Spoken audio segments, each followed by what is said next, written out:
கர்த்தருடைய பரிசுத்த நாமத்திற்கு ஸ்தோத்திரம் உண்டாவதாக. நாம் அனைவரும் தலையை தாழ்த்தி கர்த்தரோடு ஜெபிப்போமாக. கர்த்தாவே ஸ்தோத்திரம். கர்த்தாவே, இந்த வருடத்தில் 5வது மாதத்தில் முதல் செவ்வாய்க்கிழமை இன்றைய தினம் இரவு வேளையில் இந்த கூடுகையை எங்களுக்கு நடத்தி தருகிறதற்காய் உமக்கு ஸ்தோத்திரம் அப்பா. ஆண்டவரே, இங்கே வந்திருக்கிறவர்கள் அனைவரையும் அனைவர் குடும்பங்களையும் ஆசீர்வதியுங்கப்பா. கர்த்தாவே, இங்கே ஆண்டவரே அப்பா, எல்லாம் நன்மையாக நீர் நடத்தி தந்து ஆண்டவரே எல்லாம் நீங்களே நடத்துகிறதற்காய் உமக்கு ஸ்தோத்திரம். கர்த்தாவே, இந்த இடத்தில் வசனத்தை வார்த்தையை நீங்கள் என்னோடிருந்து பேசுங்கப்பா. மீட்பர் இயேசுவின் மூலம் ஜெபங்கேளும். ஆமீன். கர்த்தருக்கு ஸ்தோத்திரம். அல்லேலுயா, அல்லேலுயா, அல்லேலுயா. ரோமர் 15வது அதிகாரம், ரோமர் 15வது அதிகாரம் 4வது வசனம். தேவ வசனத்தினால் உண்டாகும் பொறுமையினாலும் ஆறுதலினாலும் நான் நம்பிக்கை உள்ளவளாகும்படிக்கு முன்பு எழுதியிருக்கிறவைகளை எல்லாம் நமக்கு போதனையாக எழுதியிருக்கிறது. தேவ வசனத்தினால் உண்டாகும் பொறுமையினாலும். இந்த தேவ வசனத்தை நாம் படிக்கும்போது நமக்கு பொறுமை கிடைக்கிறது. ஆறுதலினாலும் நமக்கு ஆறுதல், நம்பிக்கை கிடைக்கிறது. முன்பு எழுதியிருக்கிறவைகளெல்லாம் நமக்கு போதனையாக எழுதியிருக்கிறது. இந்த ரோமருக்கு பவுல் அப்போஸ்தலர் இந்த நிருபத்தை எழுதும்போது புதிய ஏற்பாடு கிடையாது, பழைய ஏற்பாடை தான் இங்கே எழுதியிருக்கிறார்.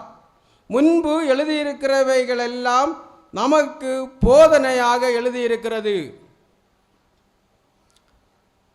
நம் வெற்றி பெற்ற மனிதர்களை எல்லாம் அவர்களுடைய சுயசரிதை எழுதும்போது அவர்கள் வாழ்ந்த பாவ காரியங்கள், தீமையான காரியங்கள் ஒன்றும் எழுதப்பட்டிருக்காது. அவர்கள் செய்த நல்ல காரியங்கள் மட்டும்தான் சுயசரிதையில் எழுதப்பட்டிருக்கிறது. நம்முடைய தலைவர்கள், எழுத்தாளர்கள், பாடகர்கள், அரசியல் தலைவர்களை எழுதும்போது அவர்கள் செய்த நன்மை மட்டும் வரும், தீமை எழுத மாட்டார்கள். ஆனால் நம்முடைய வேதத்திலே எழுதப்பட்டிருக்கிறது, இந்த பழைய ஏற்பாட்டிலே எழுதப்பட்டிருக்கிறது, ஒவ்வொருத்தர் எப்படி எப்படி வாழ்ந்திருக்கிறார்கள், அந்த வாழ்க்கையின் மூலம் அவருடைய வாழ்க்கை எப்படி நடந்து முடிந்தது என்று எழுதப்பட்டிருக்கிறது. இதை படித்து கற்றுக்கொண்டு நாமும் இதில் நல்லவற்றை பிடித்து அவர்கள் முடிவு எப்படி நன்மையாக நடந்ததோ அவர்களை பார்த்து அவர்களின்படி நம் வாழ்வதற்குத்தான் பவுல் அப்போஸ்தலர் இங்கே எழுதியிருக்கிறார். முன்பு எழுதியிருக்கிறவைகளெல்லாம் நமக்கு போதனையாக நாம் படித்து அதன்படி வாழ்வதற்காக எழுதியிருக்கிறது என்று நாம் பார்க்கிறோம். யோவான் 17வது அதிகாரம் 4வது வசனம்.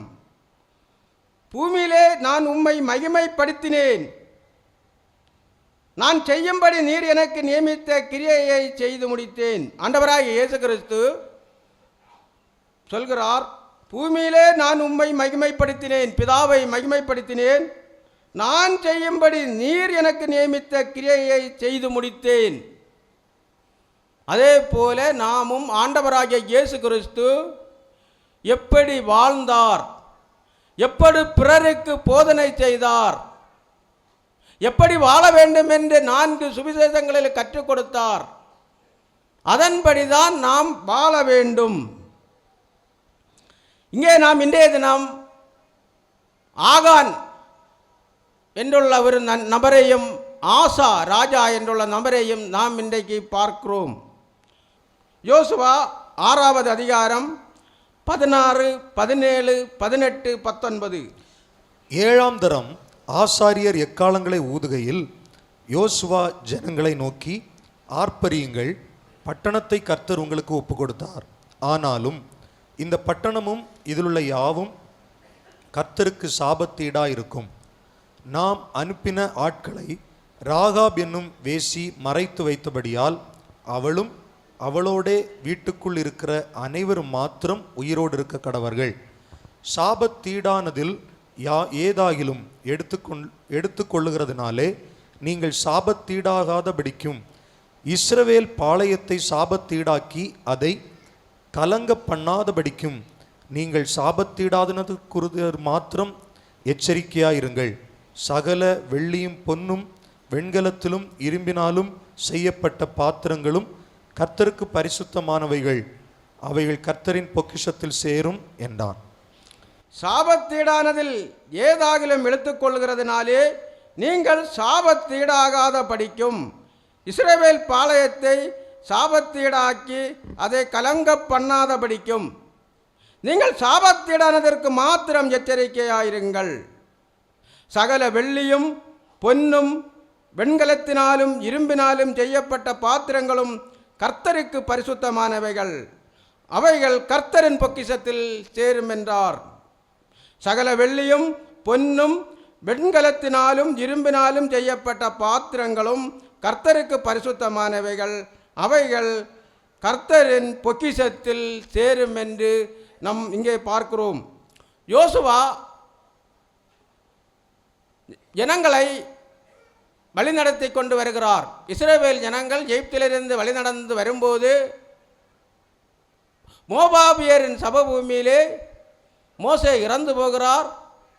அதன் பிறகு இவர்களுக்கு தலைவராக யோசுவாவை கர்த்தர் நியமிக்கிறார். யோர்தான் நதியிலே உடன்படிக்கை பெட்டிய ஆசாரிகள் சுமந்து கரை புரண்டு ஓடுகிற வெள்ளம் விலகி மேல் நோக்கி ஓடுகிறது. இவர்கள் வருகிறார்கள். கானான் தேசத்திற்கு இவர்கள் வந்து சேர வேண்டும், வாக்குத்தத்த பூமிக்கு வந்து சேர வேண்டும். 30 லட்சம் ஜனங்கள் சுமார் இருக்கிறார்கள். ஆனால் இவர்களுக்கு தடையாக எரிகோ கோட்டை இருக்கிறது.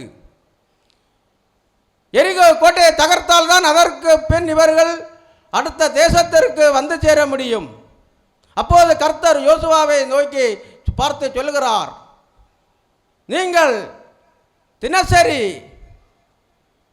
ஒரு தடவை இந்த எரிகோ கோட்டையை சுற்றி வர வேண்டும். உடன்படிக்கை பெட்டிய ஆசாரியர் சுமந்து செல்ல வேண்டும்.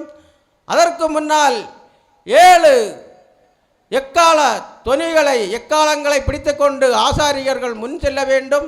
அதற்கு முன்பாக யுத்த வீரர்கள் செல்ல வேண்டும். உடன்படிக்கை பெட்டியின் பின்னாக இஸ்ரவேல் ஜனங்கள் சென்று ஒரு தடவை இந்த எரிகோ கோட்டையை சுற்றி வர வேண்டும். அப்படி 6 நாள் சுற்றி வந்து நீங்கள் ஒவ்வொரு நாளும் உங்கள் பாளையத்திலே தங்க வேண்டும். 7வது நாள் 7 தடவை சுற்றி ஆர்ப்பரிக்க வேண்டும் என்று கர்த்தர் யோசுவாவோடு சொல்லுகிறார். இந்த எரிகோ கோட்டை தாழ்வான பகுதியில் அமைக்கப்பட்டுள்ளது.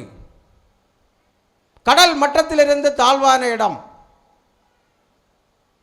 யோர்தான் நதியில் வெள்ளம் கரைபுரண்டு ஓடுகிற ஒரு இடம். அதனால் எரிகோ கோட்டையை ஸ்டெடியாக கட்டவில்லை, வெளிப்புறம் சரிவாக கட்டப்பட்டிருக்கிறது. ஏனென்றால் ஏதாவது அசம்பாவித்தினால், சுனாமி போன்ற பிரச்சனைகளினால், வெள்ளப்பெருக்கினால் அந்த கோட்டை உடைந்து போகும்போது வெளிப்பக்கமாக விழுந்தால் உள்ளால் இருக்கிற பட்டணத்தில் வசிக்கிறவர்களுக்கு எந்த ஆபத்தும் வரக்கூடாதென்று அப்படி வெளிப்பக்கம் சரித்து கட்டப்பட்டிருக்கிறது. இந்த கோட்டையிலே தான் இவர்கள் ஒவ்வொரு நாளும் ஒவ்வொரு தடவை சுற்றி வந்து பாளையத்திலே போய் தங்குகிறார்கள். 7வது நாள் 7 தடவை சுற்றி வந்து அவர்கள் ஆர்ப்பரிக்கிறார்கள். அலங்கம் இடிந்து விழுகிறது. அது ஒரு உறுதியான கோட்டை. அந்த கோட்டையின் மேல் ராகாப் என்னும் வேசி அங்கே வாழ்ந்து கொண்டிருக்கிறாள். ஒரே சமயத்தில் 4 ரதங்கள் அந்த கோட்டையை சுற்றி ஓடக்கூடிய அளவில் பிரம்மாண்டமாக அவர்கள் கட்டப்பட்டிருக்கிறார்கள். நல்ல பலனான அரணாக கட்டப்பட்டிருக்கிறார்கள். இவர்கள் துதித்த உடனே அந்த அலங்கம் இடிந்து விழுகிறது. அப்போது இவர்கள் அனைவரும் அவரவர் இடத்திலிருந்து கர்த்தர் சொன்னது நிமித்தம் அந்த கோட்டைக்கு உள்ளே போய் எல்லா மனிதர்களையும், சிறுவர்கள், வயதானவர்கள் இளமையானவர்கள், ஆண்கள், பெண்கள் எல்லாரையும் கர்த்தர் சொன்னதன் பேரில் கொலை பண்ணுகிறார்கள். ஆடுகள், மாடுகள், மிருக ஜீவன்களை எல்லாம் கொலை பண்ணுகிறார்கள். கர்த்தர் சொல்லியிருந்தார், சாபத்தீடானதில் ஏதாகிலும் எடுத்துக்கொள்ளுகிறதுனாலே நீங்கள் சாபத்தீடாகாத படிக்கும். இஸ்ரவேல் பாளையத்தை சாபத்தீடாக்கி அதை கலங்க பண்ணாத படிக்கும் நீங்கள் சாபத்தீடானதற்கு மாத்திரம் எச்சரிக்கையாயிருங்கள். சகல வெள்ளியும் பொன்னும் வெண்கலத்தினாலும் இரும்பினாலும் செய்யப்பட்ட பாத்திரங்களும் கர்த்தருக்கு பரிசுத்தமானவைகள், அவைகள் கர்த்தரின் பொக்கிஷத்தில் சேரும் என்றால் சாபத்தீடானதை எடுக்கக்கூடாது என்று கர்த்தர் சொல்கிறார். அங்கே இருந்து ஒரு பொருளும் எடுக்கக்கூடாது. பொன்னும் வெள்ளியும் செம்பும் இரும்பும் தான் எடுத்துக்கொள்ள வேண்டும். அது கர்த்தரின் பொக்கிஷத்தில் சேர்க்க வேண்டும். அவர்கள் எடுக்கக்கூடாது என்று கர்த்தர் இங்கே சொல்கிறார். அதன் பிறகு இவர்களுக்கு இந்த கோட்டையை தகர்த்ததுக்கு அப்புறம் ஆயி பட்டணத்திற்கு போக வேண்டும். அடுத்த பட்டணம் ஆயி பட்டணம். யோசுவா வேவுகாரரை அனுப்புவார். வேவுகாரர்கள் போய் பார்த்துவிட்டு சொல்லுவார்கள், யோசுவா ஐயா, அங்கே சிறிய ஒரு கிராமம், நாம் 2000-3000 பேர் போனா போதும், அது சிறிய பட்டணம், நாம் எல்லாரும் போக வேண்டியதில்லை என்று சொல்லி வேற 3000 பேர் அங்கே போவார்கள். யோசுவா போக மாட்டார். 3000 பேரை அனுப்பினால் அங்கே யுத்தத்திலே இவர்களுக்கு வெற்றி கிடைக்கவில்லை. 36 பேரை அவர்கள் ஆயிப்பட்டணத்தார் வெட்டி போடுவார்கள். இவர்கள் புறமதுகிட்டு ஓடி யோசுவாவிடத்தில் வந்து அழுது புலம்புவார்கள். யோசுவா உடன்படிக்கை பெட்டியில் துணிகளை கிழித்து கொண்டு யோசுவாயுடைய இருந்த மூப்பர்களுமாக சாயங்காலம் மற்றும் ஆண்டவரோடு கர்த்தரோடு மன்றாடுவார்கள். நாங்கள் இனி என்ன செய்வது? நாங்கள் அங்கே வாழ்ந்திருந்தால் நலமாயிருக்குமே. எங்களை இனி இந்த எமோரியர்கள் எல்லாம் எங்களை கொலை பண்ணி சங்கரிப்பார்களே என்று அழுது புலம்பிக் கொண்டிருக்கும் போது கர்த்தர் வந்து சொல்லுவார், நீ எது மட்டும் நீ அழுதுவாய்? நான் சாபத்தீடானதை எடுத்துக்கொள்ளக்கூடாது என்று சொன்னேனே, நீங்கள் ஏன் சாபத்தீடானதை எடுத்தீர்கள் என்று கர்த்தர் யோசுவாவோடு பேசுவார். யோசுவா 7வது அதிகாரம் 10வது வசனம், 11வது வசனம், 12வது வசனம். அப்பொழுது கர்த்தர் யோசுவாவை நோக்கி, எழுந்திரு, நீ இப்படி முகங்குப்புற விழுந்து கிடக்கிறது என்ன? இஸ்ரவேலர் பாவம் செய்தார்கள், நான் அவர்களுக்கு கட்டளையிட்ட என் உடன்படிக்கையை மீறினார்கள். சாபத்தீடானது எடுத்துக்கொண்டதும் களவு செய்ததும் வஞ்சித்ததும் தங்கள் பண்டம் பாடிகளுக்குள்ளே வைத்து உண்டு. ஆதலால் இஸ்ரவேல் புத்திரர் தங்கள் சத்துருக்களுக்கு முன்பாக நிற்கக்கூடாமல் தங்கள் சத்துருக்களுக்கு முதுகை காட்டினார்கள். அவர்கள் சாபத்தீடானார்கள். நீங்கள் சாபத்தீடானதை உங்கள் நடுவிலிருந்து நிக்கிரகம் பண்ணாவிட்டால் இனி உங்களோடு இரேன். ஒருத்தன் தான் அங்கே அந்த பொருள்களை எடுக்கிறான். ஆகான் என்றுள்ள ஒரு மனிதன் இந்த பொருள்களை எடுக்கிறான். ஒருத்தன் மூலம் ஒரு சபை, ஒரு பாளையம் முழுவதும் தோல்வி வருகிறது. ஒரு நபர் மூலம் அந்த பாளையம் இஸ்ரவேல் ஜனங்களுக்கு முழுவதும் சாபத்தீடு ஆகிறது. அன்பானவர்களே, ஒரு மனிதன் ஆகான் செய்த தவறினால் முழு பாளையமும் சாபத்தீடாகிறது. நீதிமொழிகள் 15:27. பொருளாசைக்காரன் தன் வீட்டை கலைக்கிறான். பொருளாசைக்காரன் தன் வீட்டை கலைக்கிறான். பொருள் ஆசை என்றால் நான் உழைத்து சம்பாதிக்கிறது பொருள் ஆசை கிடையாது. தன் கையின் பிரயாசத்தை ஆசீர்வதிப்பார். தேவன் என்ன எடுக்கக்கூடாது, எது செய்யக்கூடாது என்று நாம் வேதத்தை வாசிக்கும் போது தெரியும். அதன்படி நாம் தேவனுக்கு விரோதமாக நாம் எப்படி சம்பாதிக்கிறோம், அந்த மாதிரி சம்பாதிக்கும் போதுதான் குடும்பங்கள் சின்ன பின்னம் ஆகிறது, ஆசீர்வாதங்களுக்கு தடையாகிறது. பொருளாசைக்காரன் தன் வீட்டை கலைக்கிறான். யோசுவா 7வது அதிகாரம் 1வது வசனம். இஸ்ரவேல் புத்திரர் சாபத்தீடானதிலே துரோகம் பண்ணினார்கள். இஸ்ரவேல் புத்திரர் சாபத்தீடை எடுத்ததினால் துரோகம் பண்ணினார்கள். எப்படி எனில் யூதா கோத்திரத்து சேராகருடைய குமாரனாகிய சப்தியின் மகன் கர்மிக்கும் பிறந்த ஆகான் என்பவன் சாபத்தீடானதிலே சிலதை எடுத்துக்கொண்டான். ஆகையால் இஸ்ரவேல் புத்திரர் மேல் கர்த்தருடைய கோபம் உண்டது. அங்கே ஆகான் ஒருதன் செய்த தப்பினால் அவர்களுக்கு யுத்தத்தில் போகும்போது அங்கே வெற்றி கிடைக்கவில்லை. 36 பேரை வெட்டி கொள்கிறார்கள். இந்த ஆகான் வந்து வனாந்தரத்திலே 40 வருடம் கர்த்தருடைய செயல்பாடுகளை எல்லாம் பார்த்து கொண்டிருக்கிற மனிதன். அங்கே யார் யார் கர்த்தருக்கு பிரியமில்லாமல் அவருடைய வார்த்தைக்கு முறுமுறுத்தார்களோ அவர்களை எல்லாம் கர்த்தர் அழித்துக் கொண்டிருக்கிறார். இங்கே மோசேயையும் மோவாப்பிலே வைத்து மோசேயையும் கொண்டு போடுகிறார். கானான் தேசத்துக்கு வந்து சேர மோசேயையும் அனுமதிக்கவில்லை. காலேப்பும் யோசுவா 2 பேரும் தான் எகிப்திலிருந்து கிளம்பியதில் 2 பேர் மட்டும்தான் இங்கே யோர்தான் நதிக்கு இப்புறத்தில் வந்து சேருகிறார்கள். மற்றவர்களை எல்லாம் கர்த்தர் அழிக்கிறார். எல்லாம் காண்கிற மனிதன் கர்த்தருக்கு விரோதமாக, கர்த்தருடைய வார்த்தைக்கு விரோதமாக அவன் வந்து தன்னிச்சையாக செயல்பட்டு படுகிறான். அவனை என்றால் என்ன நினைக்க வேண்டும்? கர்த்தருக்கு நாம் பயந்து வாழ வேண்டும்.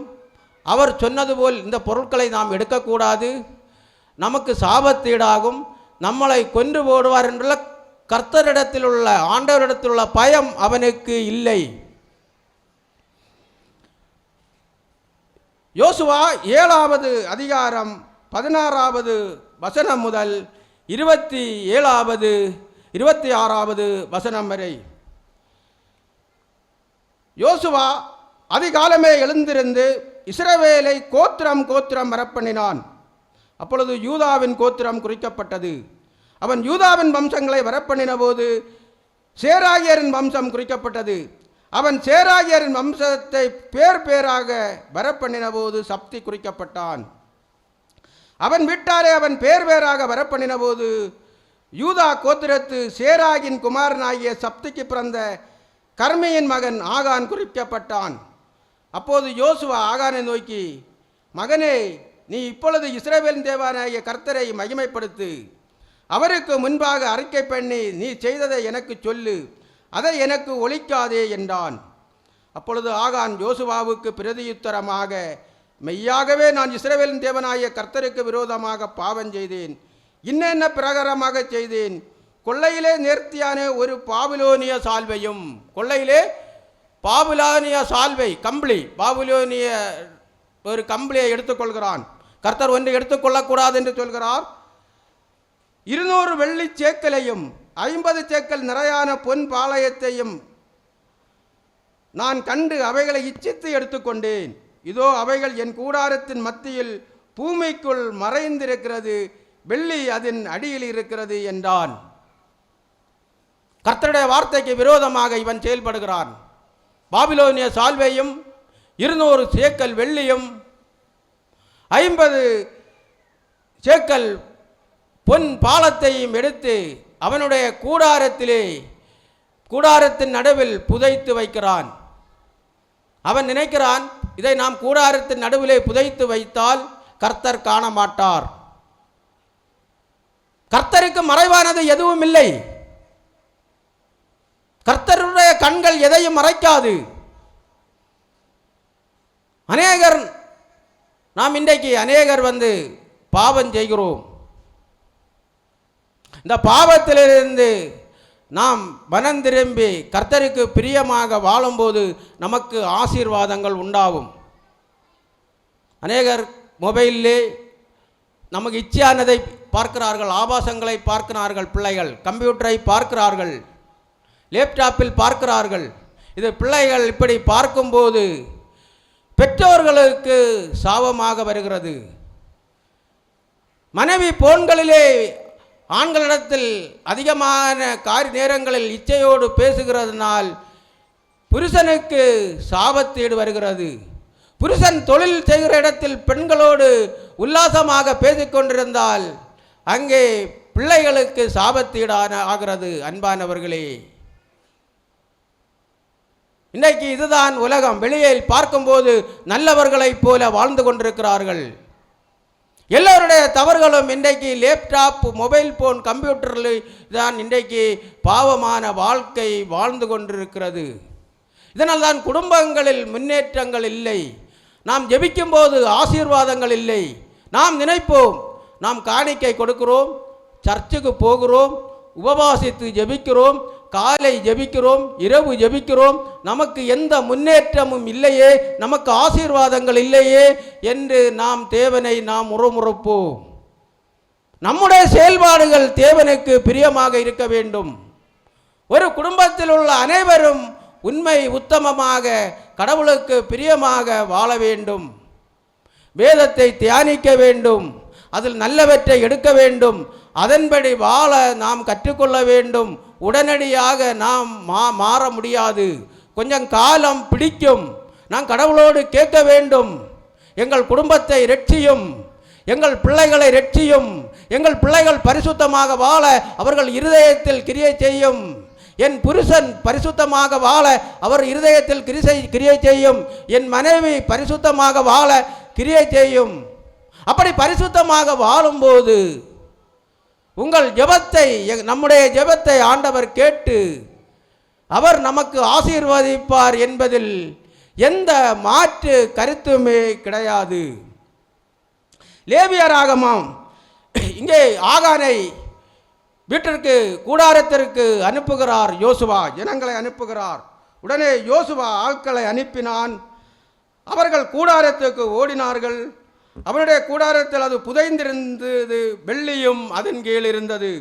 அவைகளை கூடாரத்தின் மத்தியிலிருந்து எடுத்து யோசுவாவிடத்திலும் இஸ்ரவேல் புத்திரர் எல்லாரிடத்திலும் கொண்டு வந்து கர்த்தருடைய சமூகத்தில் வைத்தார்கள். அப்பொழுது யோசுவாவும் இஸ்ரவேல் எல்லாரும் கூட சேராகின் புத்திரனாகிய ஆகானையும் அந்த வெள்ளியையும் சால்வையையும் பொன் பாலத்தையும் அவன் குமாரரையும் குமாரத்திகளையும் அவன் மாடுகளையும் கழுதைகளையும் ஆடுகளையும் அவன் கூடாரத்தையும் அவனுக்குள்ள யாவை எடுத்து ஆகோர் பள்ளத்தாக்குக்கு கொண்டு போனார்கள். அங்கே யோசுவா, நீ எங்களை கலங்க பண்ணினது என்ன? இன்று கர்த்தர் உன்னை கலங்க பண்ணுவார் என்றான். அப்பொழுது இஸ்ரவேலர் எல்லாரும் அவன் மேல் கல்லெறிந்து அவைகளை அக்கினியில் சுட்டெரித்து கற்களினால் மூடினார்கள். அவன், அவன் மனைவி, அவன் பிள்ளைகள், அவன் ஆடு மாடுகள் எல்லாம். ஏன் இதை கூடாரத்தில் மறைக்கும் போது மனைவி காண்பாள், மனைவிக்கு சொல்லலாம் யோசுவாவிடத்தில் ஆள் அனுப்பி. பிள்ளைகள் காண்கிறார்கள்.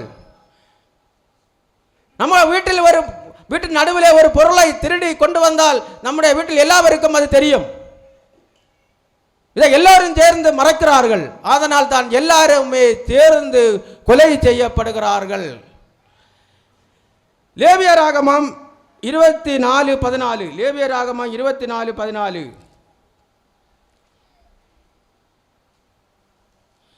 தூசித்தவனை பாளையத்துக்கு புறம்பே கொண்டு போ, கேட்டவர்கள் எல்லாரும் தங்கள் கைகளை அவன் தலையின் மேல் வைப்பார்களாக, பின்பு சபையார் எல்லாரும் அவனை கல்லறிய கடவர்கள்.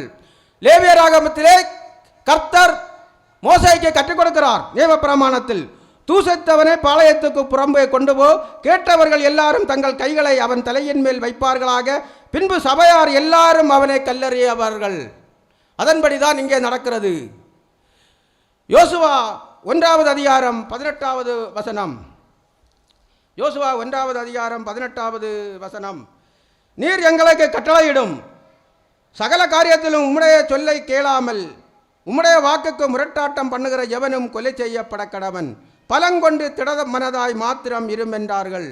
நீர் எங்களுக்கு கட்டளையிடும் சகல காரியத்திலும் உம்முடைய சொல்லை கேளாமல் உம்முடைய வாக்குக்கு முரட்டாட்டம் பண்ணுகிற எவனும் கொலை செய்யப்பட கடவன், பலங்கொண்டு திடமனதாய் மாத்திரம் இருமென்றான். இங்கே யோசுவாவுடைய சொல்லை ஆகான் கேட்கவில்லை. பாபிலோனிய சால்வை சாபத்தீடானது. பொன்னும் வெள்ளியும் கர்த்தருடைய பொக்கிஷத்திலே சேர்க்க வேண்டியது. கர்த்தருடைய வார்த்தையையும் யோசுவாவுடைய வார்த்தையை மீறி இவன் எடுத்ததினால் இவன் குடும்பம் அழிந்து போகிறதை நாம் இங்கே பார்க்கிறோம். கொலேசையர் 3வது அதிகாரம் 9-10 வசனம். ஒருவருக்கொருவர் பொய் சொல்லாதிருங்கள், பழைய மனுஷனையும் அவன் செய்கைகளையும் கலைந்து போட்டு, பழைய மனுஷனையும் அவன் செய்கைகளையும் கலைந்து போட்டு ஒருவருக்கொருவர் பொய் சொல்லாதிருங்கள்.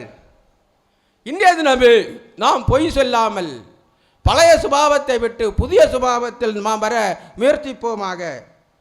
தன்னை திருஷ்டத்தவருடைய சாயலுக்கொப்பாய் பூரண அறிவடையும்படி புதிதாக்கப்பட்ட புதிய மனுஷனை தரித்து கொண்டிருக்கிறீர்களே. தன்னை திருஷ்டித்தவருடைய சாயலுக்கொப்பாய் பூரண அறிவடையும் படி புதிதாக்கப்பட்ட புதிய மனுஷனை தரித்து கொண்டிருக்கிறீர்களே. இங்கே நாம் பார்க்கிறோம் 1 கொரிந்தியர் 10வது அதிகாரம் 1 கொரிந்தியர் 10வது அதிகாரம் 5, 6, 11. அப்படி இருந்தும் அவர்கள் அதிகமான பேரிடத்தில் தேவன் பிரியமாயிருந்ததில்லை. ஆதலால் வனாந்தரத்திலே அவர்கள் அழிக்கப்பட்டார்கள். வனாந்தரம் யாத்திரை 40 வருடம் எல்லாரையும் அழிக்கிறார். அங்கே தேவனுக்கு பிரியமாக தேவனுடைய வார்த்தைக்கு கீழ்ப்படிந்து வாழவில்லை. அதனால்தான் நாங்கள் அநேகம் பேரை கர்த்தர் அழித்து போடுகிறார். அவர்கள் இச்சித்தது போல நாமும் பொல்லாங்கானவளை இச்சியாதபடிக்கு இவைகள் நமக்கு திருஷ்டாந்தங்களாயிருக்கிறது. இங்கே அவர்கள் இச்சித்தது போல நாமும் பொல்லாங்கானவைகளை இச்சிக்காதபடிக்கு தான் நாம் இந்த பழைய ஏற்பாட்டை நாம் படிப்பதற்கு இங்கே ஆண்டவன் தேவ ஆவியால் எழுதப்பட்டிருக்கிறார். இவைகள் நமக்கு திருஷ்டாந்தங்களாக இருக்கிறது. இவைகள் எல்லாம் திருஷ்டாந்தங்களாக அவர்களுக்கு சம்பவித்தது. உலகத்தின் முடிவு காலத்தில் உள்ள நமக்கு எச்சரிப்பு உண்டாகும்படி எழுதப்பட்டும் இருக்கிறது. நாம் உலகத்தின் முடிவு காலத்திலே வாழ்ந்திருக்கிறோம். அந்த நடந்த சம்பவங்களை நாம் இன்றைக்கு படிக்கும்போது நமக்கு அதர் எச்சரிப்பு உண்டாகி அதன்படி வாழாமல் வேத வசனத்தின்படி கர்த்தருக்கு பிரியமாக நாம் வாழுவதற்காகத்தான் இங்கே எழுதப்பட்டுள்ளதை நாம் பார்க்கிறோம். அப்போஸ்தலர் 5வது அதிகாரத்திலும் புதிய ஏற்பாட்டிலே நாம் ஒரு சம்பவத்தை பார்க்கிறோம். நீங்கள் நினைப்பீர்கள், இது பழைய ஏற்பாடு தானே, நமக்கு தேவையில்லை, அது யூதர்களுக்குத்தானே, நமக்கு புதிய ஏற்பாடு இருக்கிறது, நாம் புதிய ஏற்பாடின்படி நாம் வாழ்ந்தால் போதுமே என்று நினைப்போம். பழைய ஏற்பாடு இல்லாமல் புதிய ஏற்பாடு இல்லை. பிரியமானவர்களே, பழைய ஏற்பாட்டில் உள்ளவைகள் எல்லாம் தான் இங்கே இயேசு பேசுகிறார். பவுலடிகளார் நிருபங்களில் எல்லாம் பழைய ஏற்பாடை எல்லாம் கோட்பாடு பண்ணி தான் இங்கே எழுதியிருக்கிறார். பழைய ஏற்பாடு நமக்கு பேசிக் ஃபவுண்டேஷன். பழைய ஏற்பாடையும் வாசிக்க வேண்டும். பழைய ஏற்பாடையும் வாசித்து நாம் அதன்படி நாம் வாழ வேண்டும். இங்கே புதிய ஏற்பாட்டிலே அப்போஸ்தலர் அதிகாரம் 5வது அதிகாரத்திலே 1 முதல் 10 வசனங்களை நாம் வாசிக்கும் போது அனனியா சபீராள் என்று ஒரு கணவன் மனைவி வாழ்ந்து கொண்டிருக்கிறார்கள். அந்த காலத்தில் தான் சபை தொடங்குகிற காலகட்டம். மக்கள் எல்லாரும் வெளியிலே கிறிஸ்தவை ஏற்றுக்கொண்டு கொள்கிறவர்களுக்கெல்லாம் பிரச்சனைகள் வருகிறது, கொலை பண்ணுகிறார்கள். அதனால் இவர்கள் எல்லாம் சபையிலே வாழ்வார்கள். தங்களுக்கு உண்டானவைகளை விட்டு சபையிலே கொடுத்து சபையிலே வாழ்கிறார்கள். அங்கே உணவெல்லாம் சபையிலே அவர்களுக்கு கொடுப்பார்கள். அந்த சபை வளர்ந்து கொண்டிருக்கிற சபை துவக்கமான காலகட்டம். கிறிஸ்தவ சமயம் சபை தொடங்குகிற காலகட்டம். அப்போதுதான் அனனியா சப்ராளுடைய சொத்துக்களை அவர்கள் விற்கிறார்கள். அனனியா ஒரு பங்கை ஒளித்து வைத்து விட்டு மற்ற பங்கை 3 பகுதியை, ஒரு பங்கு மீதி உள்ள பகுதியை கொண்டு அங்கே சபைக்கு தலைவராக பாஸ்டராக பேதுரு, இயேசு கிறிஸ்துவின் பிரதான சீசன் பேதுரு பாஸ்டராக இருக்கிறார். பாஸ்டர் இடத்திற்கு அனனியா கொண்டு கொடுக்கிறார். ஒரு பங்கை ஒளித்து வைத்து விட்டு பேதுரு கேட்கிறார், இவ்வளவுக்குத்தானா விற்றீர்கள் என்று. ஆமாம், இவ்வளவுக்குத்தான் விற்றேன் ஐயா என்று சொல்கிறான் அனனியா. இதை சொன்னவுடனே அனனியா அங்கே விழுந்து இறந்து போகிறார். அங்கே இருக்கிற சபையில் இருக்கிற வாலிபர்களை கொண்டு பேதுரு அனனியாவை அடக்கம் பண்ண சொல்கிறார். பக்கத்திலே கல்லறை தோட்டங்கள் இருக்கிறது, அங்கே கொண்டு போய் அடக்கம் பண்ணுங்கள் என்று கொஞ்சம் நேரம் தாண்டி சப்பீராள் மனைவி வருகிறாள். மனைவி வரும்போது அவளும் ஒரு பங்கை எடுத்து கொடுக்கிறாள். பேதுரு பாஸ்டர், தலைமை பாஸ்டர் கேட்கிறார், இவ்வளவுக்கு தேனா விற்றீர்கள் என்று. ஆமாம், இவ்வளவுக்குத்தான் விற்றோம் என்று அவளும் பொய் சொல்கிறாள். உடனே அனனியாவை அடக்கம் செய்துவிட்டு வாலிபர்கள் வருகிறார்கள். இதோ உன் புருஷனை அடக்கம் பண்ணி விட்டு வாலிபர்கள் வந்திருக்கிறார்கள், உன்னையும் அடக்கம் செய்வார்கள் என்று சொன்னதும் அவளும் உயிரை விடுகிறாள். அங்கே பொய் சொல்கிறதுனால் அவர்கள் ஜீவன் போகிறது. பொய் செல்கிறவர்களை கர்த்தருக்கு பிடிக்காது. நாம் இப்போது பழைய ஏற்பாட்டில் இன்னும் ஒரு அரசனை பற்றி நாம் பார்ப்போம். ஆசா என்னுள்ள அரசன் 2 நாளாகமம் 14, 15, 16 வசனங்களில் நாம் பார்க்கலாம். ஆசா தன் தேவனாகிய கர்த்தரை நோக்கி கூப்பிட்டு, கர்த்தாவே, பலமுள்ளவனுக்காகிலும் பலமற்றவனுக்காகிலும் உதவி செய்கிறது உமக்கு லேசான காரியம். பலமுள்ளவனுக்காகிலும் பலனற்றவனுக்காகிலும் உதவி செய்கிறது உமக்கு லேசான காரியம். எங்கள் தேவனாகிய கர்த்தாவே, எங்களுக்கு துணை நில்லும். உம்மை சார்ந்து உம்முடைய நாமத்தின் ஏராளமான இந்த குற்றத்திற்கு எதிராக வந்தோம். கர்த்தாவே, நீர் எங்கள் தேவன், மனுஷன் உம்மை மேற்கொள்ள விடாதேயும் என்றான். அப்பொழுது கர்த்தர் அந்த எத்தியோப்பியரை ஆசாவுக்கும் யூதாவுக்கும் முன்பாக முறியடித்ததினால் எத்தியோப்பியர் ஓடி போனார்கள். அவர்களை ஆசாவும் அவனோடு இருந்த ஜனங்களும் கேரார் மட்டும் துரத்தினார்கள். எத்தியோப்பியர் திரும்ப பலங்கொள்ளாதபடிக்கு முறிந்து விழுந்தார்கள். கர்த்தருக்கும் அவருடைய சேனைக்கு முன்பாக நொறுங்கி போனார்கள். அவர்கள் மிகுதியாக கொள்ளையடித்து கேராரின் சுற்றுப்பட்டணங்களை எல்லாம் முறியடித்தார்கள். கர்த்தரால் அவர்களுக்கு பயங்கரம் உண்டாயிற்று. அந்த பட்டணங்களை எல்லாம் கொள்ளையிட்டார்கள். அவர்களில் கொள்ளை மிகுதியாக அகப்பட்டது. மிருக ஜீவன்கள் இருந்த கொட்டாரங்களையும் அவர்கள் இடித்து போட்டு திரளான ஆடுகளையும் ஒட்டகங்களையும் சாய்த்து கொண்டு எருசலேமுக்கு திரும்பினார்கள். இந்த ஆசா அரசன் யூதேயா தேசத்தை ஆண்டு கொண்டிருக்கிற ஒரு ஆசா அரசன். இஸ்ரவேல் ஜனங்களுக்கு முதலில் உள்ள அரசன் சவுல், 2வது அரசன் தாவீது, 3வது அரசன் சாலோமன் அரசனான போது அவனோடு யார் எந்தெந்த தேசத்தில் உள்ளவர்கள் யுத்தத்திற்கு வருவார்களோ என்று பயந்து அந்த தேசத்தின் பெண்களை திருமணம் செய்து அவர்கள் வணங்குகிற தெய்வங்களை உண்டு பண்ணி அவர்களுக்கு இஸ்ரவேல் தேசத்திலே கோவில்களை கட்டி கொடுப்பான். அவன் 700 மனைவிகளையும் 300 மறுமுனையாட்டிகளையும் உடையவனாக வாழ்ந்து கொண்டிருந்தான். அவனுடைய மரணத்திற்கு பிறகு தேசம் 2ஆக உடைகிறது. 10 கோத்திரத்தார் வாழ்ந்த வடக்கு ராஜ்யத்தை இஸ்ரவேல் தேசம் என்றும், யூதேயா யூதா பென்யமின் இனத்தவர்கள் வாழ்ந்த யூதேயா தேசம் என்றும் தேசம் 2ஆக பிரிகிறது. யூதேயா தேசத்திற்கு ரெகெபெயாம் அரசனாகவும் அதன் பிறகு அபியா அரசனாகவும் அபியா மகன் ஆசா அரசனாகவும் வருகிறார்கள்.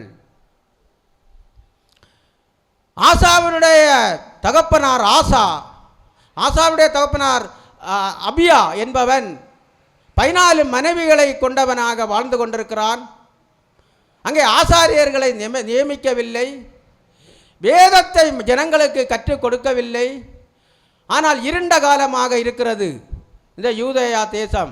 இஸ்ரவேல் தேசத்திலேயும் அப்படித்தான். அங்கேயும் வேதம் கற்றுக் கொடுக்கவில்லை, ஆசாரியர்களை நியமிக்கவில்லை. அங்கே விக்கிரகங்களை வணங்கி கொண்டிருக்கிற காலகட்டத்தில் தான் இங்கே ஆசா ராஜாவாக வருகிறார். நம்முடைய குடும்பத்திலும் பெற்றோர்கள் எவ்வளவு கீழ்த்தரமாக இருந்தாலும் பிள்ளைகள் வளர்ந்து சர்ச்சுக்கு போய் ஆண்டவரை ஏற்றுக்கொண்டு ஆண்டவருக்கு பிரியமாக, கர்த்தருக்கு பிரியமாக, இயேசுவுக்கு பிரியமாக வாழும்போது அந்த பிள்ளைகள் ஆசீர்வாதமாக வாழ்கிறார்கள். அவர்களுக்கு நோய் நொடி இருக்காது. அவர்களுடைய குடும்பம் அமைதியாக வாழும். அவர்கள் ஆசீர்வாதமாக பிள்ளைகள் உயர்ந்த நிலைமையில் வளர்ந்து வருகிறதை நாம் காண்கிறோம்.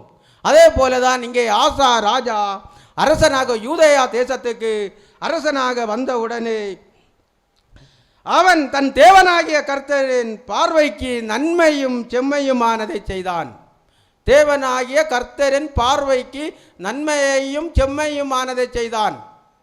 தகப்பனார் அபியா, ரெகொபெயாம், சாலோமன் இவர்களெல்லாம் கர்த்தருக்கு பிரியமானதை செய்யவில்லை.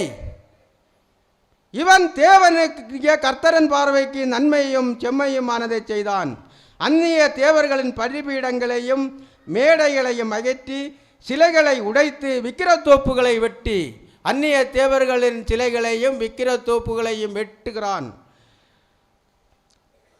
தங்கள் பிதாக்களின் தேவனாய கர்த்தரை தேடவும், பிதாக்களின் தேவன் தாவீதின் தேவன், இவர்களுடைய பிதா தாவீது, தாவீதின்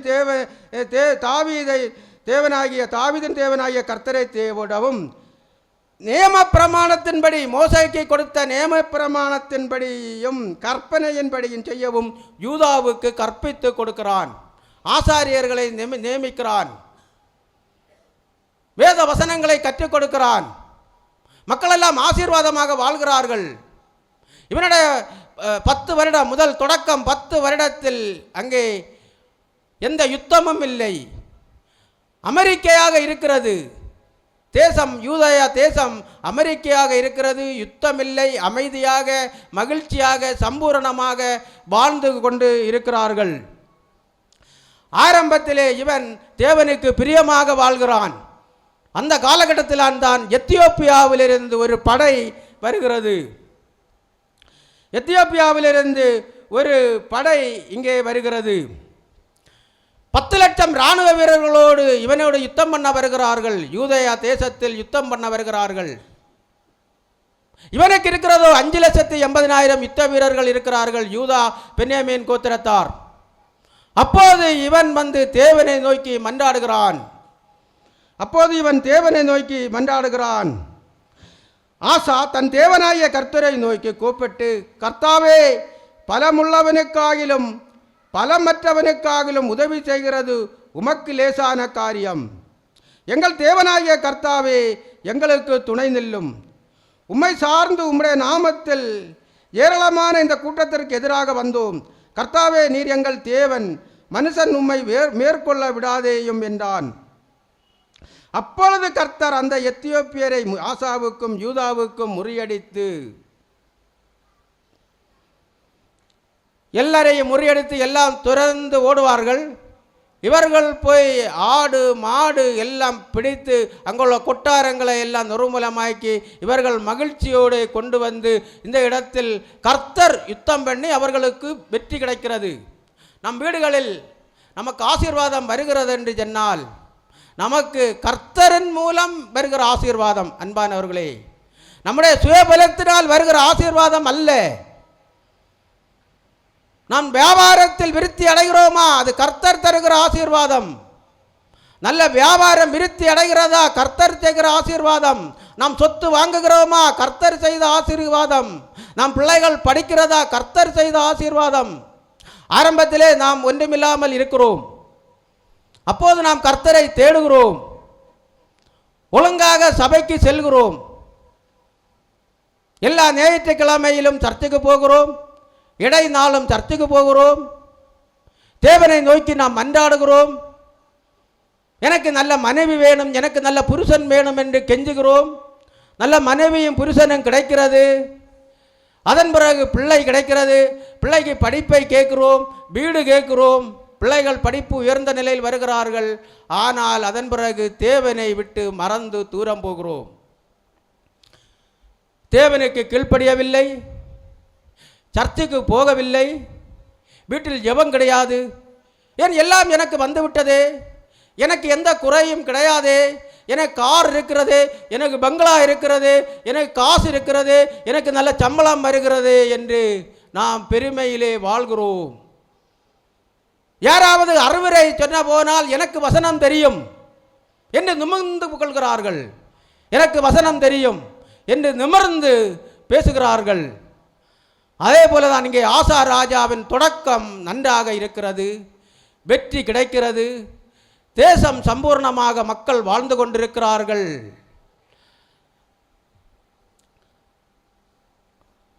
ரெண்டு நாளாகமம் 15வது அதிகாரம் 1 முதல் 7 வசனம். அப்பொழுது தேவனுடைய ஆவி ஓதேதின் குமாரனாகிய அசரியாவின் மேல் இறங்கினதினால் அவன் வெளியே ராஜாவுக்கு எதிர்கொண்டு போய் அவனை நோக்கி, ஆசாவே, யூதா பென்யமீன் கோத்திரங்களின் சகல மனுஷரே கேளுங்கள். நீங்கள் கர்த்தரோடு இருந்தால் அவர் உங்களோடு இருப்பார். நீங்கள் அவரை தேடினால் உங்களுக்கு வெளிப்படுவார். அவரை விட்டீர்களேயாகில் அவர் உங்களை விட்டு விடுவார். அன்றைக்கு ஆசா ராஜாவோடு அந்த அசரியாவோடு கர்த்தர் இருந்து பேசுகிறார், ஆசாவோடு பேசுகிறார். இன்று உங்களோடும் என்னோடும் பேசுகிறார். என்ன பேசுகிறார்? நீங்கள் கர்த்தரோடு இருந்தால் அவர் உங்களோடு இருப்பார். நீங்கள் அவரை தேடினால் உங்களுக்கு வெளிப்படுவார். அவரை விட்டு விட்டீர்களாகில் அவர் உங்களை விட்டு விடுவார். நாம் கர்த்தரை தேட வேண்டும், கர்த்தரோடு நாம் ஜெபிக்க வேண்டும், சர்ச்சுக்கு போக வேண்டும். நாம் முதலிடம் கர்த்தருக்கென்று நாம் கொடுக்க வேண்டும். அதிகாலையில் எழும்பி கர்த்தருக்கென்று முதலிடத்தை கொடுக்க வேண்டும்.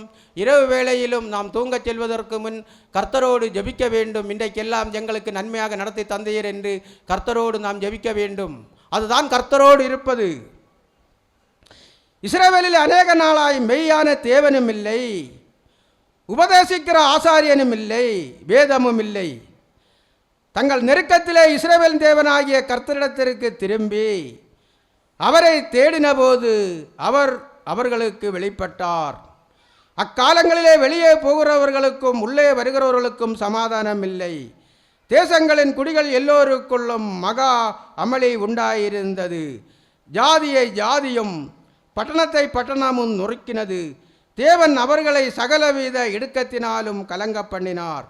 நீங்களோ உங்கள் கைகளை நெகிழ விடாமல் திடன் கொள்ளுங்கள், உங்கள் கிரியைகளுக்கு பலன் உண்டு என்று இங்கு அசரியாவின் மேலிருந்து கர்த்தர் பேசுகிறார்.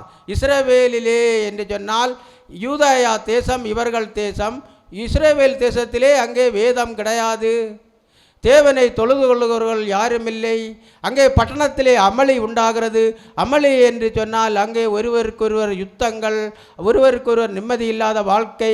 அங்கே பட்டணத்திலிருந்து வெளியேயும் யாரும் செல்ல முடியாது, வெளியே இருந்து உள்ளேயும் யாரும் செல்ல முடியாது. அப்படிப்பட்ட இந்த காலகட்டத்தில்தான் கர்த்தர் அந்த அசரியாவின் மேலிருந்து இங்கே ஆசாவினிடத்தில் வந்து பேசுகிறார். ஆசாவினிடத்தில் யூதா பென்யமீன் கோத்திரங்களிடத்திலிருந்து எதிர்கொண்டு வந்து இந்த அசரியா பேசுகிறார். இதையெல்லாம் இவன் ஏற்றுக்கொள்ளுகிறான். ஆரம்ப காலகட்டத்தில்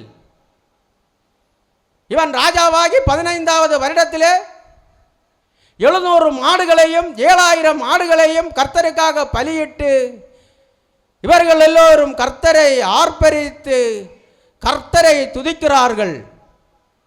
இவனுடைய தாயார் மகாராணி, அவள் விக்கிரக தோப்புகளையும் அந்நிய தெய்வங்களை உண்டு பண்ணி வணங்கி கொண்டிருக்கிறாள். விக்கிரக தோப்புகளையும் அந்நிய தெய்வங்களையும் இவனுடைய ஆசா ராஜாவின் தாயார் தொழுது வணங்கி விக்கிர தோப்புகள் எல்லாம் உண்டு பண்ணி வணங்கி கொண்டிருக்கிறாள். ஆனால் என் தாயார் ஒரு ராணியாக இருக்கிறாளே, அவள் அப்படியே செய்யட்டும் என்று இவன் விட்டுவிடவில்லை. அந்த மகாராணியின் விக்கிர தோப்புகளையும் அந்நிய தெய்வங்களையும் எல்லாம் அகற்றி வெட்டி சுட்டரித்து கீதரோன் ஆற்றங்கரையிலே கொண்டு அங்கே போடுவான். அவ்வளவு பரிசுத்தமாக வாழ்கிறான். குடும்பத்தினர் எல்லாம் ஆண்டவரை தொழுது கொள்ள வேண்டும், கர்த்தரை தொழுது கொள்ள வேண்டும். தன் மக்கள், தன் தேசத்தில் உள்ள எல்லா ஜனங்களும் கர்த்தரை தொழுது கொள்ள வேண்டும் என்று கர்த்தருக்கு பிரியமாக, கர்த்தருக்கு உத்தமமாக வாழ்ந்து கொண்டிருக்கிற ஒரு மனுஷன். ஆசா அரசாண்ட 35ஆம் வருஷம் மட்டும் யுத்தம் இல்லதாயிருந்தது. ஆசா அரசாண்ட 35ஆம் வருஷம் மட்டும் யுத்தம் இல்லாமல் இருந்தது. ஆசாம் அரசாண்ட 36ஆம் வருஷம் இவன் கர்த்தருக்கு பிரியமாக வாழ்ந்து கொண்டிருக்கும் போது அங்கே யுத்தம் இல்லை, அமைதியான வாழ்க்கை. எல்லோரும் சம்பூர்ணமாக திருப்தியாக வாழ்ந்து கொண்டிருக்கிற ஒரு தேசமாக யூதா தேசம் வாழ்ந்து கொண்டிருக்கிறார்கள். 36வது வருஷம் ஆகும்போது இஸ்ரவேல் அரசன் பாசா, 10 கோத்திரத்தினுடைய ராஜா பாசா, இது 2 கோத்திரத்தினுடைய அரசன் ஆசா. இதெல்லாம் புரிஞ்சுக்கிடுங்க. அவன் இங்கே வந்து இவர்களுக்கு ராமா என்ற இடத்தில் ஒரு கோட்டை கட்டுவான். ஏனென்றால் இவர்களுடைய ஆட்சி நன்றாக இருக்கிறது. இவருடைய மக்கள் சந்தோஷமாக வாழ்ந்து கொண்டிருக்கிறார்கள். இவர்கள் தேவனை தொழுது கொள்ளுகிறார்கள். இதனால் அங்கே இருந்து எப்ராயிம் இனத்தாரும் மனாசே இனத்தாரும் மற்றும் சிமியோன் இனத்தாரும் எல்லாம் இங்கே வந்து இவனோடு வருகிறார்கள், இந்த யூதயா தேசத்துக்கு வருகிறார்கள். இதனால் இஸ்ரவேல் தேசத்தின் ராஜா பார்க்கிறார், நான் இப்படி விட்டால் சரியாகாது, நாம் ராமாவிலே ஒரு கோட்டை கட்ட வேண்டும். யூதேயாவில் உள்ளவர்கள் இஸ்ரவேலுக்கும் வரக்கூடாது, இஸ்ரவேல் தேசத்தில் உள்ளவர்கள் யூதேயாவுக்கும் போகக்கூடாது என்று ஒரு ராமாவிலே ஒரு கோட்டை கட்டுகிறார்.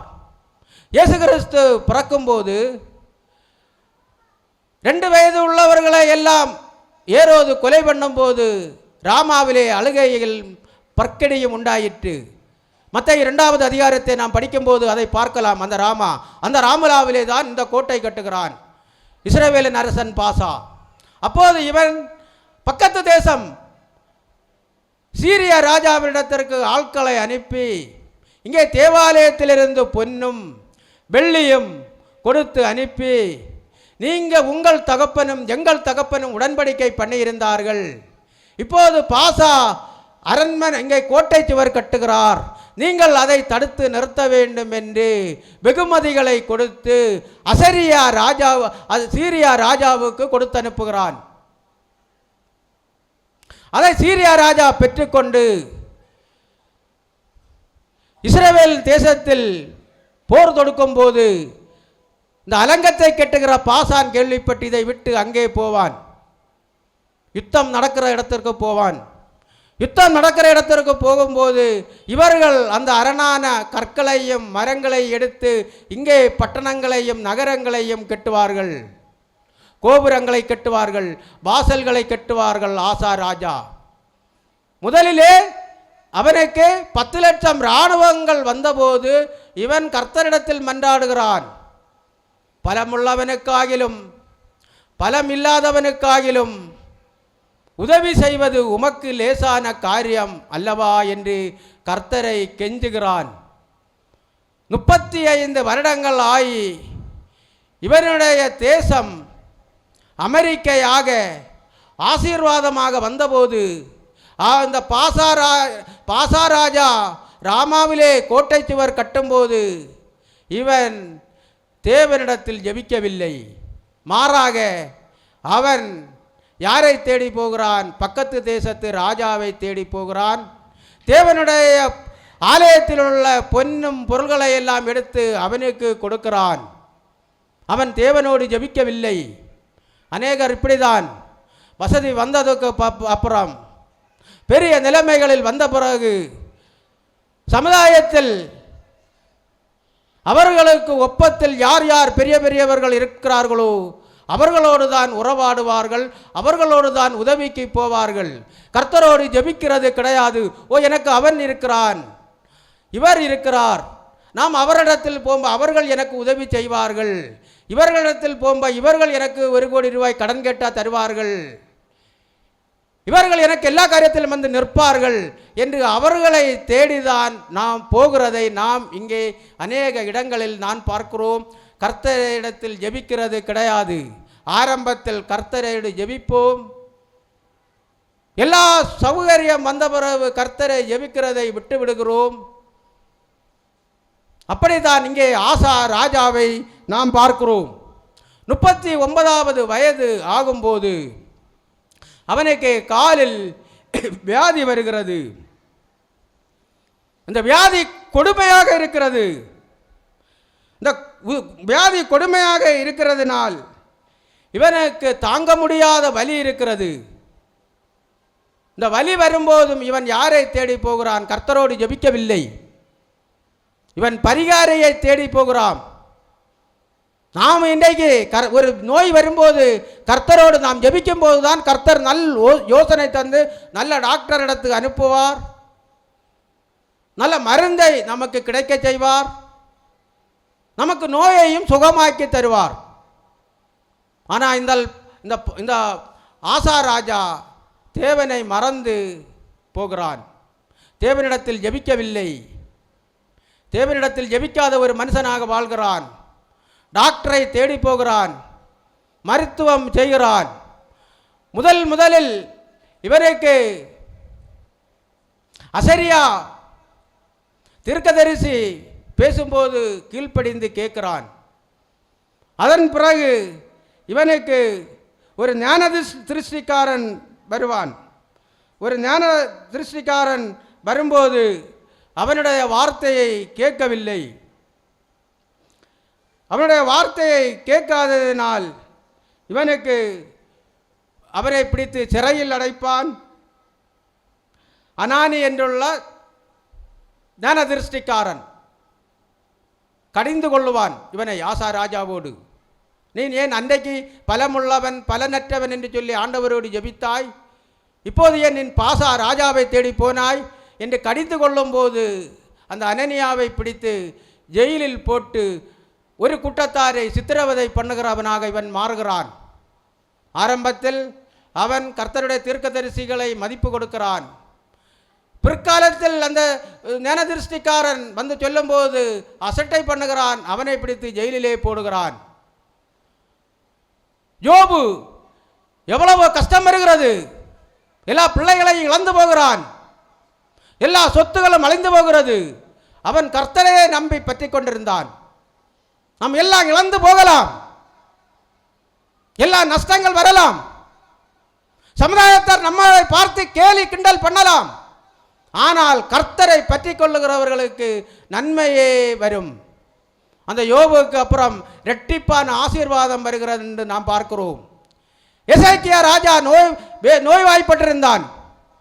அவனுடைய மரணம் வீட்டு காரியங்களை செம்மைப்படுத்தும் என்று சொல்லி தீர்க்கதரிசி வந்து சொல்கிறார், உன்னுடைய வாழ்க்கை முடிந்தது என்று. ஆனால் அவன் கர்த்தரை நோக்கி மன்றாடி ஜெபித்தான். 15 வருடம் அவனுடைய ஆயுளை நீட்டிக் கொடுத்தார் கர்த்தர். கர்த்தரால் கூடாதது எதுவுமே இல்லை. கர்த்தரால் கூடாது எதுவுமே இல்லை. 16வது அதிகாரம் 6வது வசனம்.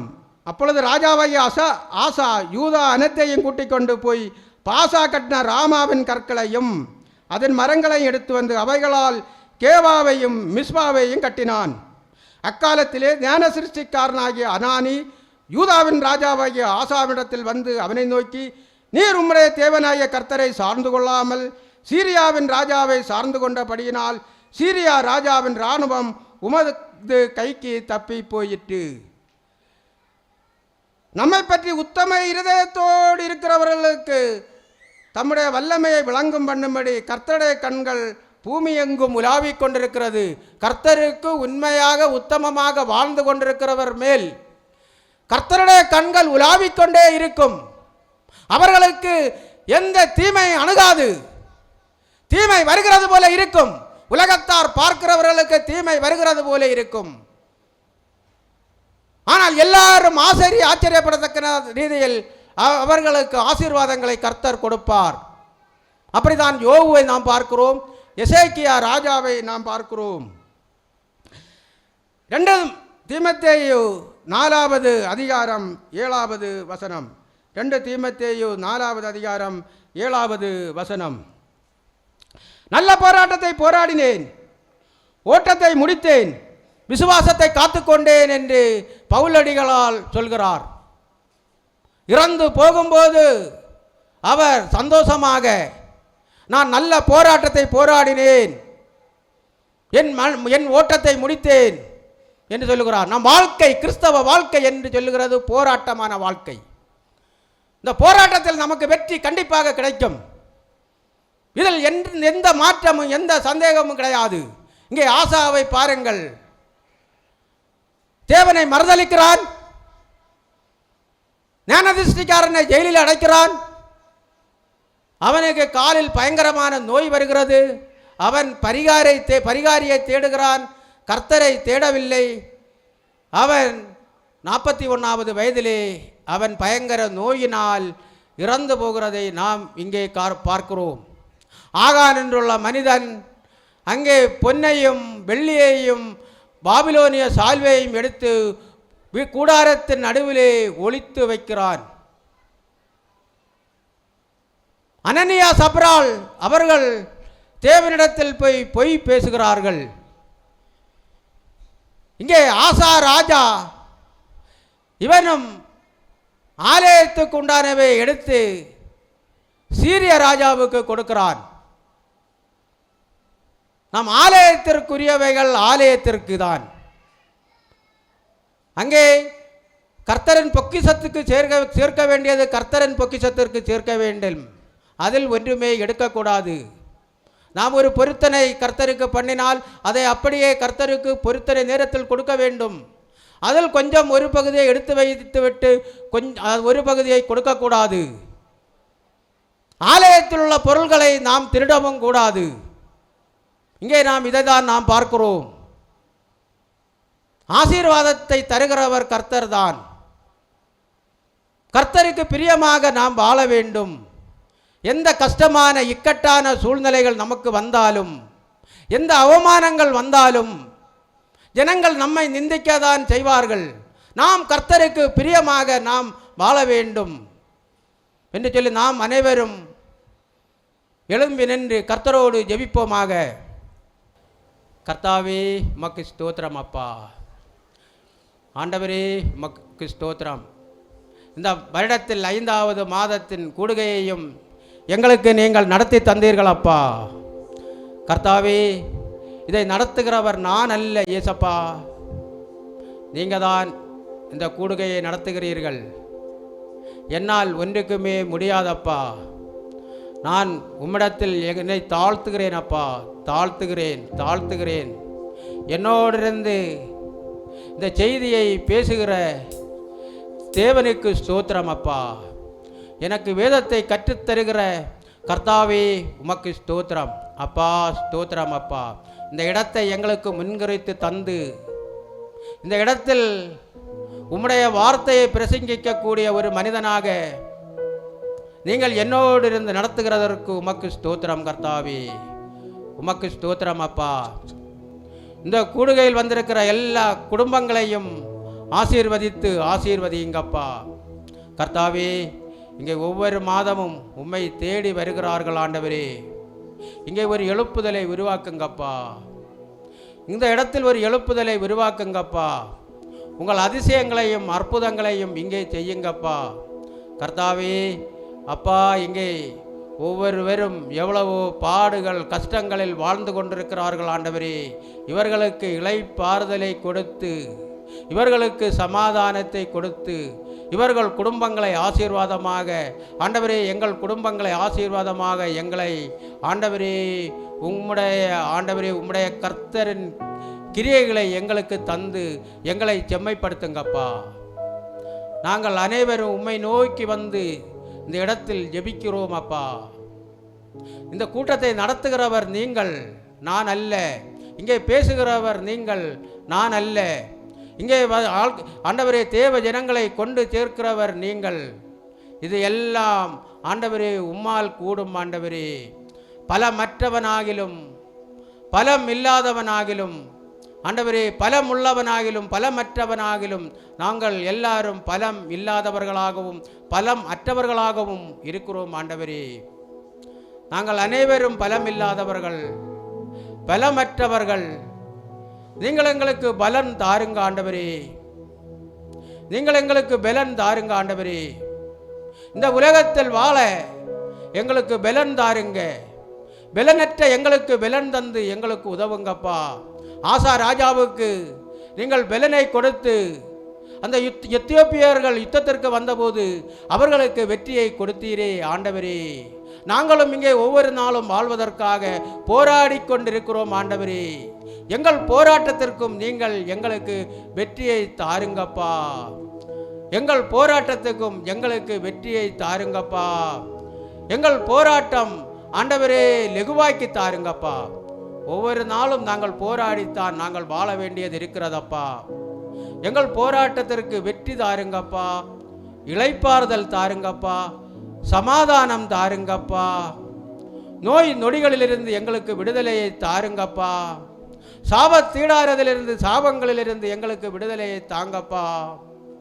எங்களை தண்டிக்காதே, எங்களுக்கு ஆசீர்வாதத்தை தாருங்கப்பா.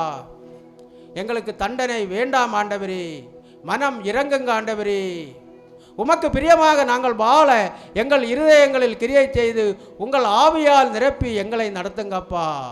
தேவ ஆவியால் எங்கள் அனைவரையும் நிரப்பி உமக்கு பிரியமாக நாங்கள் வாழ, உம்முடைய வார்த்தைக்கு கீழ்ப்படிந்து வாழ, நாங்கள் ஆசீர்வாதமாக வாழ, நாங்கள் இளைப்பாறுதலோடு வாழ, எங்கள் பிள்ளைகள் ஆசீர்வாதமாக வாழ, எங்கள் குடும்பங்கள் மகிழ்ச்சியாக வாழ, குடும்பங்களில் அனைவரும் ஒற்றுமையாக மகிழ்ச்சியாக வாழ எங்களுக்கு கிருபை செய்யுங்கப்பா.